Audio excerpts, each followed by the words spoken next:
help you overcome that this morning.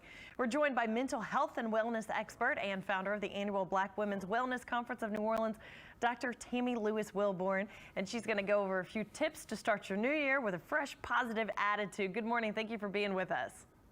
Good morning, Leslie. So happy to be here with you all. First of all, what is a wellness expert? Because I know there's so many different types. Well, thanks for asking that question. I think it really is important to really define wellness, right? And so when we're talking about wellness, what we're talking about is an active process through which people become aware of and make choices towards a successful and meaningful existence. And what's really key in that definition, Leslie, is the idea that wellness is this ongoing process, and it's also about choice. And so really being able to see wellness as a journey and not a destination, I think is really important. Well, Friday starts 2021, and for many, a new year comes with resolutions. What are some wellness goals people should have entering 2021? I know you have 5 tips for us. Absolutely. So, I think 2020 was a doozy, right? It was a challenging year for a number of different reasons. There was a lot of loss, uncertainty, unpredictability, a lot of change. And so I think really approaching 2021 with a level of intentionality and specifically recognizing that we have opportunities to do something different is really important. So I have 5 tips. So the first one is control the controllables. Focusing on the things that we can control really helps to promote a sense not only of control, but it also minimizes feelings of worry and helplessness.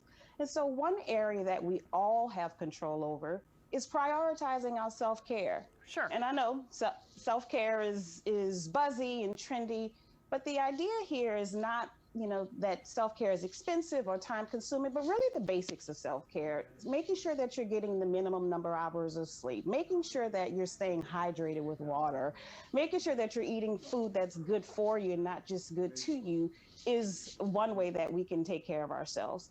The second tip, Leslie, is get centered. And so when we're talking about centering, what we're talking about is our ability to really promote focus, calm, relaxation. And there's a number of ways that we can do that, right? So expressing gratitude, meditation, prayer, deep breathing, all of these are ways that we can really center ourselves. But really the key, Leslie, here is the intentionality, right? So making sure that we're carving out at least 5 minutes at the start of our day, at the end of our day, to really quiet our minds. All right, yeah, 10 minutes a day, we can do that. All right. Yeah, I think so. Your next one is change your perspective. That's easier said than done. It is easier said than done, but I think one of the things that 2020 taught us is that change is constant, right? Change is something that really creates a space of opportunity. So here, change your perspective is about being curious, but also being open to new opportunities to do things differently or better. So one tip I have here is focus on the can-dos versus the can't-dos, right? So what are you now able to do? What can you now do that you couldn't do before? What can you do better now that you weren't able to do before, right? So that's really important. I think the fourth one is be creative. Mm-hmm.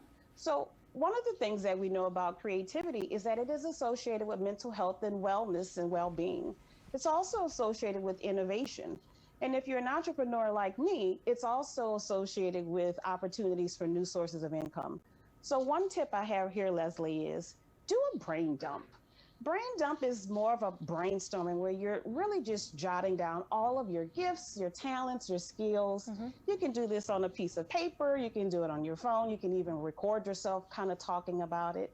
And really, it really helps to kind of get those ideas flowing. And then I say, pick one and really focus on it for the next year. I love that. And we only have about 10 seconds, but prioritize healthy connections is your last one. It's about prioritizing healthy connections, about connecting back to yourself, right? Sure. So spending time in nature, reading books, filling your cup up is really important. We know connecting with others is important, but connecting with yourself is even more important. All right. Thank you so very much. We really appreciate your time. Thank you for having me. Alexandra? Good morning. It's so pretty outside. I can't wait to get outside.